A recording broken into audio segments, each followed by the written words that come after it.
అండి, welcome to Yoddhas kitchen. ఈరోజు మీకు నేను నాటుకోడి పులుసు ఎలా చేయాలో చూపిస్తాను. ముందుగా చికెన్ తీసుకున్నామండి. దీంట్లో ఏమేం వేసి మనము కలుపుకోవాలో ఇప్పుడు చూపిస్తాను. ఈ కర్రీ 1 kg కంటే కొద్దిగా ఎక్కువ ఉంటుందండి. దానికి 3 స్పూన్స్ కారం వేసుకోవాలి. దీంట్లో కొద్దిగా కారం ఎక్కువనే ఉండాలండి. సాల్ట్ 2 స్పూన్స్ వేసుకోవాలి.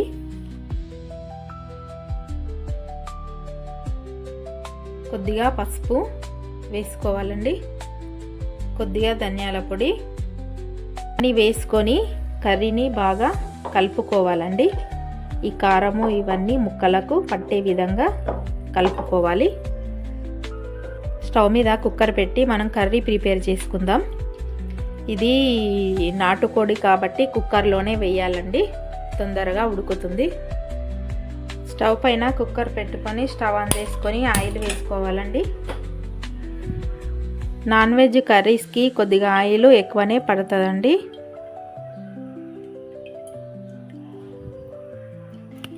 ముందుగా 2-3 లవంగాలు, 2 బిర్యానీ ఆకులు, ఒక 4 పచ్చిమిర్చి ఇలా కట్ చేసుకోవాలండి. సన్నగా తరిగి పెట్టుకున్న ఆనియన్స్ వేసుకొని బాగా కలుపుకోవాలి. కర్రీ 1 kg కంటే ఎక్కువ ఉంది కాబట్టి ఒక 1.5 స్పూను అల్లం వెల్లుల్లి పేస్ట్ వేసుకోవాలి. ఒక 2 పెద్ద సైజు ఆనియన్స్ ఇలా పేస్ట్ చేసుకోవాలండి.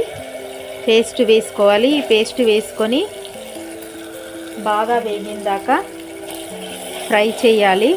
ఎందుకంటే ఈ ఉల్లిగడ్డ అనేది బాగా వేగాలి, అయితే పచ్చి వాసన రాకుండా ఉంటుంది.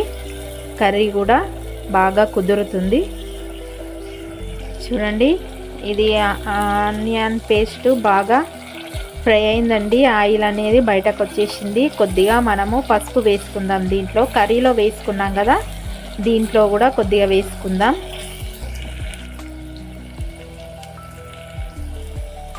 ఇప్పుడు కర్రీ దీంట్లో వేసుకొని బాగా కలుపుకొని బాగా ఫ్రై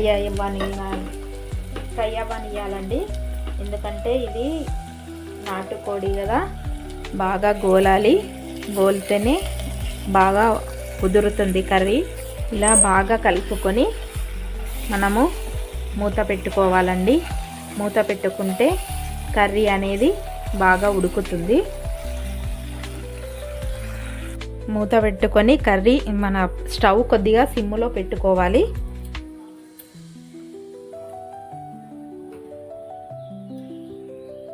చూడండి, కర్రీ బాగా ఉడికిందండి. మనం ఇప్పుడు కొబ్బరి పొడి వేసుకుందాం. 2 స్పూన్స్ కొబ్బరి పొడి వేసుకొని ఒకసారి బాగా కలుపుకుందాం. ఇప్పుడు వాటర్ వేసుకుందామండి. మీకు సూపు ఎక్కువగా కావాలంటే కొన్ని ఎక్కువ కూడా వేసుకోవచ్చు వాటరు. ఈ నాటుకోడి సూపు అనేది చాలా రుచిగా ఉంటుంది. జలుబైన వాళ్ళకు కూడా నోటికి రుచిగా వస్తుందండి.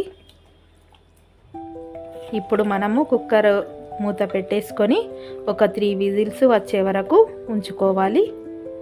అయితే కర్రీ అనేది బాగా ఉడుకుతుంది.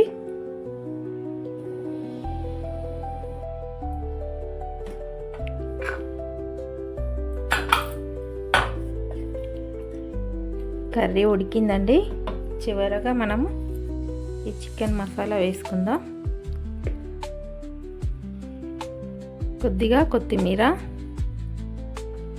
కసూరి మేతి ఈ బౌల్లోకి సర్వ్ చేసుకోవడమేనండి. చూడండి, నాటుకోడి పులుసు రెడీ అయిపోయింది. ఈ వీడియో కనుక మీకు నచ్చినట్టయితే లైక్ చేయండి, షేర్ చేయండి. యోధాస్ కిచెన్ ఛానల్ను తప్పకుండా సబ్స్క్రైబ్ చేసుకోండి. Thank you for watching. Thank you all.